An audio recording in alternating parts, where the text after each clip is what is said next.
السلام عليكم ورحمة الله وبركاته. أخيارت شرفت بدن كحران كان أحمد إمشي أوفيشيال جايس وعدين سلام أدونك ما يبغى كجوكتين وحني لا يدين كجبرنا عمر الأري عافمات هنا إلهي إنه دعيسد ولا لك حنوسا إنه إله عافمات سيو كو عافمات خوان إنه إله وزايديو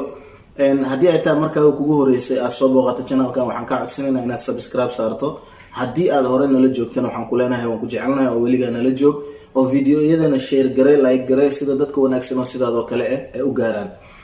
runtii guys aad ugu faraxsanahay video kala qurux badan isaga soo hormuuqano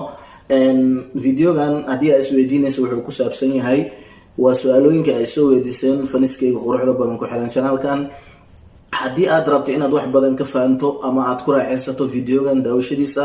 fadlan soo qaado shaahaaga ama koofeygaaga si aad wax badan ugu fahanto videogan runtii waa arkay message-yada quruxda badan ay soo direyseen oo kaftanka ah oo aad dhigeyseen maalin walba channelka video soo gelin jirtay oo maxaa kugu dhacay waa sax hadda waa mashquulsanahay oo ma caajisin maxaa la dhihi lahaa arrin waxa ay haysato personally markaan ka soo dhamaano insha Allah ama aan ka soo dhamaado insha Allah sida aad wax walba u daawan jirteen oo daawanaysiin taa markaan halkaas ugu gudbo guys runtii waxaa jirta su'aal ilaa 3 ka kooban oo isoo weydiiyeen faniska quruxda badan ku xiran channelkan oo laga yaabo adiga hadda daawanaya ka mid tahay su-aasha koowaad guys runtii waxaa jira su'aalooyin qaar markii lagu soo weydiiyo oo aad isdhehaysid dabcan su-aashan ma u qalantay inaad ka jawaabtid balse ayna ahayn isla weeno balse su-aashaas kula muuqanaysa micnaa su-aal aadan micnaa jawaab u heli karin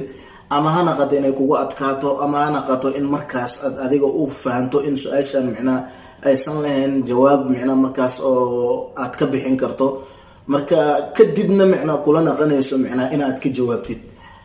runtii aad ugu faraxsanahay guys dadka ku xiran channelkan dhamaantiin waxaad tihiin dad maasha Allah wanaagsan oo inta badan micnaa jecel inay walaalahooda wax faa'iideystaan idinka waxa faa'iideysatiin so idinkaga mahadcelinaya sida sharafta badan oo su'aalaha wanaagsan oo aad dadka walaalihiin ugu faa'iideynaysiin oo aad isoo weydiinaysiin oo anna haddaan aqoonteeda leeyahay idinkaga jawaabo haddii kalena iskaga dhaafo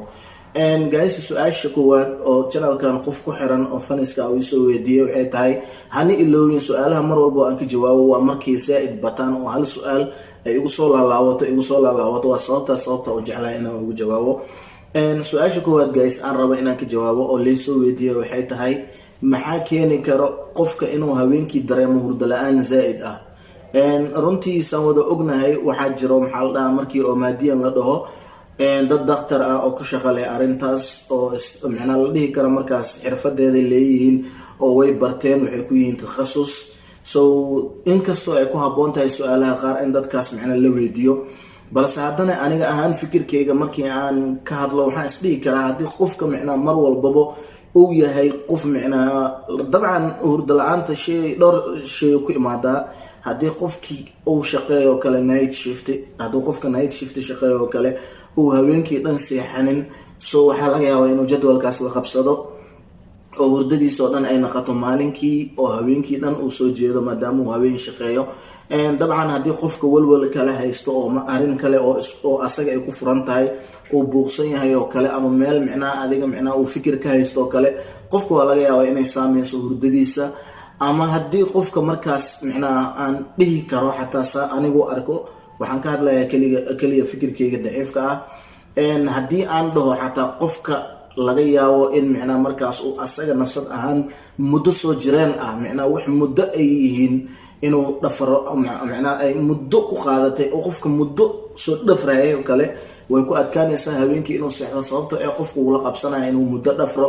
oo micnaa ama ku dhafro telefoon uu ku chat gareynayo ama ku dhafro waxyaalo kale waxaa laga yaabaa inuu la qabsado oo bilkulyanba sidaas ay qofka micnaa ugu noqoto micnaa daily work camal micnaa qofku wax caadi ee normal ayna la noqoto inuu habeenkii soo jeedo intaan aniga ka fahansanahay waxaan ka dhigi karaa saddexdaas midda kale labaad aan rabo inaan ka jawaabo su-aasha labaad waxay tahay maxaa qofku ku kalifi karo in micnaa markaas uu dadka kale adiga maxaa la dhihi lahaa uusan waxba u arkin markaan dhahayo dadka kale waxba u arkin waa su-aal xaggiina iga imaaday dabcan ma jiro dad qaar micnaa oo aan jawaabtan siinayo ma jiro maadaama ay tahay su-aal oo idinkii soo weydiiseen ku xiran channelkan jawaabtiina idin siinayo dadka kale markii aysan micnaa qof aanan dadka kale waxba u arkeynin I mean macna waxaan u fahmay aniga markii su-aashaas lagu weydiiyey qof ay asaga tiisa un micnaa mar walbaba horeyso dadka kale tooda aysan wax ahayn. Anagana saan wada ognahay qofkaas waxaan ku tilmaamnaa daneyste haddii micnaa qofka uu yahay qof asaga tiisa keliya mar walbaba ay horeyso oo tiisa keliya ka fikirayo aan dadka kale tooda dan iyo xaaji ka lahayn, sidaan wada ognahay anaga waxaan dhahnaa daneyste. So waxaan dhihi karnaa mana ahan wax fiican, maxaa yeelay dadka waa bini aadam, waxaa loo baahan yahay naftaadoo kale leeyihiin sida adiga micnaa oo aad wax walba u jeceshahay inay heshid ay ayagana u jecel yihiin. So marka waxaa wanaagsan dadka inaad micnaa markaas adiga kasoo qaado naftaadoo kale micnaa inay naftaadoo kale yihiin sidaadoo kale aa oola dhaqanto ama aad wanaajiso inaad isku dayso. sababtoo ah adiga maanta ma jeclaan lahayn in lagu xumeeyo, adiga maanta ma jeclaan lahayn micnaa in lagu liido, ama adiga maanta ma jeclaan lahayn micnaa in micnaa oo wax walbaba micnaa oo aad sheegto ama aad dhahdo in lagu dhaho way qaldan yihiin. So marka arrintaas waxaan dhihi karaa daneystanimo marka mana fiicna, shay fiican ma ahan. waxaa fiican qofka naftaadoo kale inaad kasoo qaado sida adiga aad tahay inaad u fikirto inuu qofkani yahay,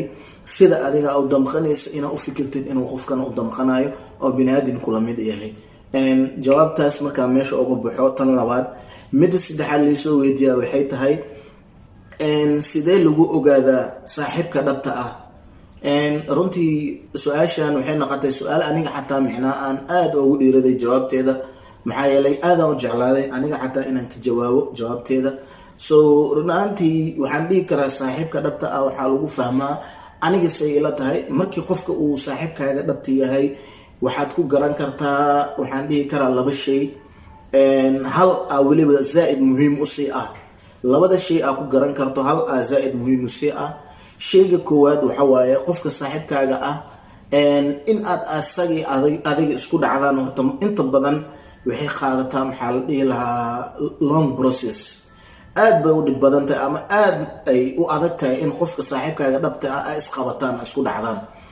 inkastoo micnaa laisku dhici karo oo dadka isdagaali karaan oo haddana ay heshiyaan, balse saaxiibkaaga dhabka markuu yahay waa laga yaabaa inaa isku xanaaqdiin, waa laga yaabaa inaa hadallo isdhaadhaafsatiin oo xun, balse in aad micnaa nafsiyan gacan isula tagtaan run ahaantii aaday u dhib badan tahay. waana dhifi khaliil lama arko saaxiibkaaga markuu dhabta yahay gacan isku maqaadi kartiin inta badan. waa taas midda koowaad. midda labaad oo saxda ah oo saaxiibkaaga qofka dhabta hadduu yahay lagu garto waxay tahay qofka saaxiibkaaga dhabta ah lagama yaabo in micnaa aad kala caajistaan. markii aan dhahayo waxaan ka wadaa maalan haddii aad hal meel ku nooshiin waa ku nooshiinbo, waxaan ka wadaa qofka saaxiibkaaga dhabta ah haddii aadan muddo is arkin oo kale aadan kulmin, ama ka dhig aadan isku wadan joogin, laba wadan oo kale gooni aad joogtiin, saaxiibkaaga haddii aadan bil la hadlin, 2 bil la hadlin, sanad la hadlin, maalin alla maalintaad isla hadashaan ma tihiin dad sanad ama bilooyin ismoogaay, waxaad tihiin dad caadi ah. mar walbana waxaa iskula qabsanaysiin sidii hore isku aheedeen. marka saaxiibkaaga dhabta waxaa ku ogaan kartaa haddii aadan muddo isla hadlin, haddii aadan muddo kulmin, haddii micnaa aadan xiriir ama aadan sameynin muddo, maalin alla maalinka aad kulantiin ilaahay 100 sano hadday kasoo wareegsata xataa ma tihiin dad kala maqnaay. hooshiina iyo hadalkiina iyo farxadiina iyo sheekadiina waxaa ka bilaabanaysiin meeshii un. soo saaxiibada dhabta saasaa lagu gartaa. waxaan rajeynayaa qof walba channelkan ku xiran inuu fahmay saddexda shay ama saddexda su-aal laysoo weydiiyey jawaabtooda. sida aan anigu arko jawaabteeda waa taas. marka aada umahadsantiin dadka isoo weydiiyey su-aalooyinkaas. waxaan idin leeyahay guys, mar walba meel walba adduunka aad ka joogtiin farxad ku noolaada, hana iloowen guys. mar walbaba waxaan ku dhahaa haddii aad hami leedahay hamigaaga ka dhabaaji si aad u gaarto. haddii aad aragto qof walaalkaaga oo hami lehne